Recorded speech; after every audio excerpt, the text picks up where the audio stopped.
You're suspended. How shocked were you when that came down?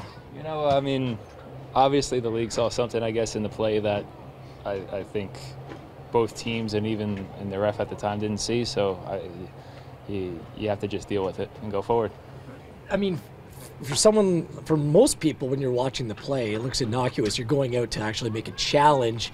As a goalkeeper, are you going to think twice next time? Like, what are you going to have to do to adjust your game to fit their guidelines? Hopefully I just don't think about it, you know, and go out and next time get something on the ball so they can't really think about it. That's in my head, you know, maybe that's the only thing that they saw is when I came out for the ball and challenged the play to cut down the angle and make myself big. He was able to lift it over me into a dangerous area where Justin was able to clear it out. So I guess just get more of the ball. So what was the reaction from like yourself, Joe, and John? I mean, you guys have all been playing for quite some time. Yeah, I mean, we just got to deal with it and go forward. I mean, at the end of the day, it happens in this game. You can't control it. It's something that the league obviously thought to implement. So you just got to respect their decision and go forward on it. Greg said it was, in his mind, a soccer play. Is it frustrating from your standpoint? Because, I mean, I assume that when you're going out there with the intention to hurt somebody, you know you're going to do it. And when you're not, and you get suspended for trying to hurt somebody, you must be sitting there thinking, like, wasn't even trying to do that, now I'm suspended. It's got to be frustrating. Yeah, it's a bit. But, I mean, you know, you look at it, I think that sort of thing, that sort of play happens every game around the whole league, around the whole world. So, I mean, there was obviously something that the league, the disciplinary committee saw in it that was maybe a little bit too rash. And again, you just have to, there's nothing we could do about it, so you just got to respect their decision and go forward. Chris, as you know, a lot can change in one game for a soccer team. You're going to have to sit out this game. Be human nature to kind of wonder what's going to happen the game after that.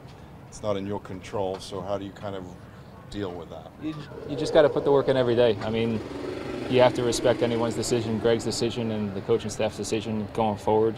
I had a really good run of games, I think, 11 games, league games, I should say, and no matter what happens going forward, I mean, it's going to be in the benefit of the team to get the best results. You've been number one for 11 weeks. I presume you believe you should still be the number one next week. Like I said, it's obviously going to be Greg's decision going forward. I'm going into this every single day that it's still my spot, training every single day like it's going to be my spot, just as Joe is training every single day thinking that was his spot going into the weekend. So nothing really changes between my work ethic or Joe's work ethic or the way we prepare for the weekend's game. Did the New York game feel like 10 games in one?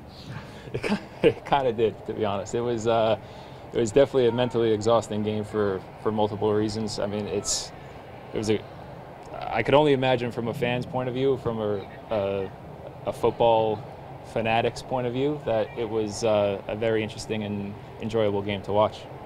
It's obviously not a team game, not a one-man game, but it sure helps having Javinko, doesn't it? Definitely. I mean, everyone can see that Seba is definitely proven himself in this league, that he's one of, if not the best player in the league. His knack for finishing balls and getting in great spaces. So he's definitely, it's beneficial having him on your side. So do you get to put your feet up on Saturday and have a cold one? No, I won't be doing that. I'll be still, as you guys saw earlier today, I'm still going to work and preparing myself for next week leading into the following weekend's game. Just back to Sebastian for a second. Do you think it's fair to say it's almost a travesty that he hasn't been named to the All-Star team yet? You know, I think that was a fan's view or fan's pick, if I'm not mistaken. I mean, for me, that's irrelevant because Seb has proven himself that he's one of the best player in the league so far. So whether he's a starter on the All-Star team or he's not a starter on the All-Star team, you know, maybe that's better for us because he's getting less minutes and he can rest up for the weekend.